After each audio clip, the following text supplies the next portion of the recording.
Question में diagram दिया गया है तो पहले डायग्राम पर ही डिस्कशन होगा। यहाँ पर ये एक कॉन्वेक्स लेंस है, इसकी फोकल लेंथ शायद दी हुई है, दैट इज़ 10 सेंटीमीटर।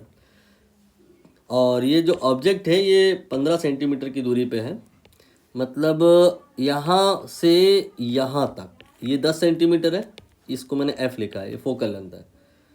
तो ये जो आपका ऑब्जेक्ट है ये फोकस और ऑप्टिकल सेंटर के बीच में नहीं है, ये फोकस से बियॉन्ड है। यहाँ पर कहीं पे आप 2F भी चाहो तो मान सकते हो, 2F हो जाएगा वही कोई 20 सेंटीमीटर। आपका ये जो है ना 15 सेंटीमीटर की दूरी पे है, इसका मतलब ये है कि ये दूरी 10, ये दूरी 20 और यहाँ पर ये जो ऑब्जेक्ट है ये 15 सेंटीमीटर की दूरी पे है। हम इस प्रकार के क्वेश्चन की डीलिंग करते कैसे हैं, बस 1 बाय 1 कंसीडर करते हैं। अभी तो हम भूल जाएंगे, यहाँ मिरर है उसको इग्नोर कर देंगे, तो बेहतर होगा हम इसे हाइड कर दें। ये मैंने इसको हाइड करने की कोशिश कर दी है, हाइड हो गया, ठीक है। अभी ज़रूरत पड़ेगी तो इसको पिक्चर में ले आएंगे, बट फिलहाल तो ये हाइड है। हमें अब पता लगाना है कि ये जो ऑब्जेक्ट है करस्पॉन्डिंग टू दैट इसकी इमेज कहाँ होगी। कैसे पता लगेगा, ये सिंपल है, mirror formula sorry lens formula लगा लो, 1/v minus 1/u equal to 1/f। Value put करिए, v तो हमें पता लगाना है और u ये ऑब्जेक्ट का दूरी 15 सेंटीमीटर है, माइनस में लिया जाता है, -15 हो गया। फोकल लेंथ तो प्रश्न में दी ही हुई है 10 सेंटीमीटर है और लेंस आपका कॉन्वेक्स है तो ये प्लस में आएगा, ठीक। 1/v ये दोनों मिला करके प्लस हो जाएगा, बट इधर आएगा तो फिर वो वापस माइनस हो जाएगा, तो -15 हो गया। अब यहाँ पर एलसीएम की बात करें तो 30 आ जाएगा, यहाँ 3 आ जाएगा, यहाँ 2 आ जाएगा, v का वैल्यू +30 हो जाएगा। बाकी जिन लोगों ने शार्प स्टडी करी होती है उन्हें पता होता है कि 1.5f पे ये डबल हो जाता है, 3f हो जाता है। देखिए वही है, 30 है, 10 का 3 गुना। तो यहाँ पर कहीं पर हम मान सकते हैं कि f है और यहाँ पे कहीं पे मान सकते हैं 2f है। इमेज आपकी न यहाँ बनेगी न यहाँ बनेगी, 30 सेंटीमीटर पे बनेगी। इसको और आगे एक्सटेंड कर लो कुछ ऐसा, 30 सेंटीमीटर सोचो कहाँ पर होगा, 3f कहाँ पर होगा, यहाँ पे कहीं पे, और यहाँ पे इसकी इमेज बन गई रियल इन्वर्टेड इनलार्ज, है ना। ये हो गया dealing of lens, but reality में केवल यहाँ लेंस तो नहीं है ना, हमने कुछ हाइड किया हुआ है, अब उसे हमें शो करना होगा। ये लीजिए, ठीक। ये जो अब आपका ऑब्जेक्ट है या ये जो इमेज है या ये जो भी है, ये इमेज है इस ऑब्जेक्ट के लिए, but now this will behave as object for this. ये जो मिरर है, इस मिरर के लिए ये आपका ऑब्जेक्ट के तौर पे बिहेव करेगा।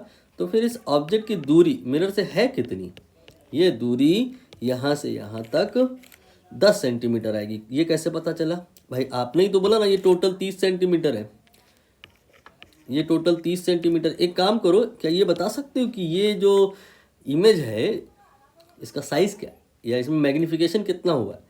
तो मैग्नीफिकेशन का फॉर्मूला होता है, अब मैं वापस लेंस को ही ट्रीट कर रहा हूँ, भूल गया था ना दैट टाइम मैग्नीफिकेशन निकालना, तो वो भी निकाल लेता हूँ।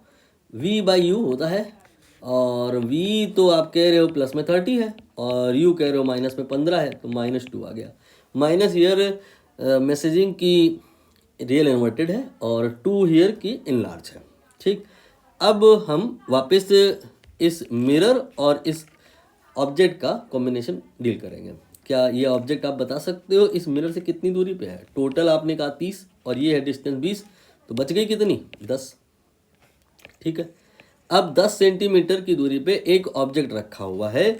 मिरर के बारे में आपको सारी कहानी पता होगी, नहीं पता है तो मैं रिकॉल करा दूं। यहाँ पर ये अगर मिरर है और आप यहाँ पे खड़े हो जाओ, तो यहाँ पर अगर 10 सेंटीमीटर की दूरी पे आप खड़े जाओ तो उतना ही पीछे इमेज बनती है और कोई परिवर्तन नहीं आता। मतलब जो साइज़ आपका होता है वही इनका भी होता है, जो दूरी आपकी वही इनकी भी होती है। बस अंतर ये आता है कि ये रियल होता है, ये वर्चुअल होता है, और इसमें उल्टा भी संभव है। रियल ऑब्जेक्ट का इमेज वर्चुअल यहाँ पर हम डील कर रहे हैं। वर्चुअल अगर ऑब्जेक्ट प्रेजेंट हो तो उसका रियल इमेज भी बन जाता है। यहाँ पर यही हो रहा है। ये कोई रियल ऑब्जेक्ट थोड़े ना है। क्यों रियल ऑब्जेक्ट नहीं है? क्योंकि भाई मेरे यहाँ से जो रे आएगी वो रे जब यहाँ पहुँचेगी तो इस जगह के आगे वाले पार्ट में तो पहुँच ही नहीं पाएगी ना, क्योंकि ये मिरर उसको रोक देगा।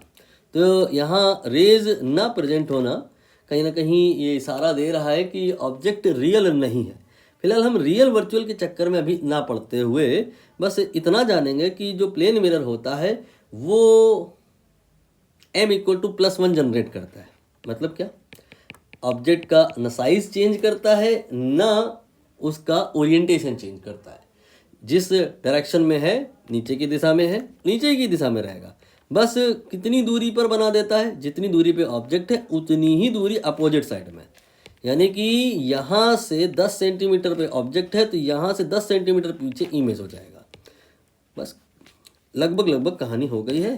थोड़ा मैं यहाँ पे स्पेस क्रिएट कर लूँ, ये यहाँ पे कहीं भी इमेज बन जाएगी ऐसे।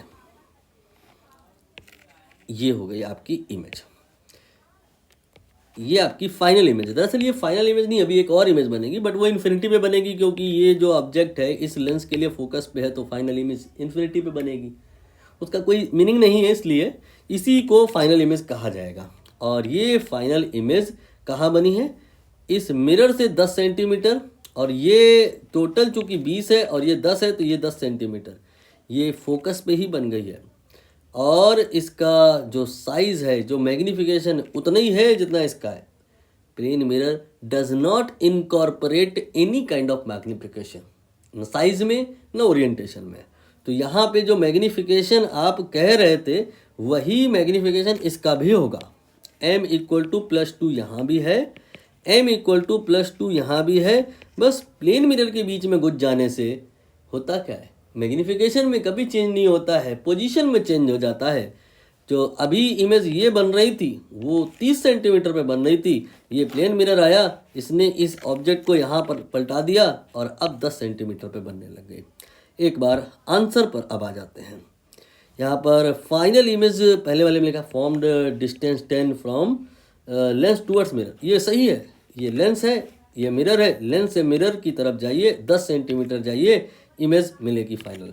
ये ए पार्ट सही पाया गया।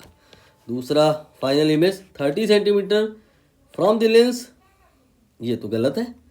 10 सेंटीमीटर बिहाइंड द मिरर, ये बात कर रहे हैं कहीं ना कहीं हमें लग रहा है इस वाले की, ये फाइनल इमेज नहीं है, ये बी गलत हो गया। इसके बाद में फाइनल इमेज मैग्नीफिकेशन -2, ये सही है। +2 मैग्नीफिकेशन किसी का भी नहीं होगा, ना इसका ना जो यहाँ बनी थी उसका। तो अपने को जो सही मिले हैं वो मिले हैं ए और सी। अब देखते हैं ए और सी, ठीक है।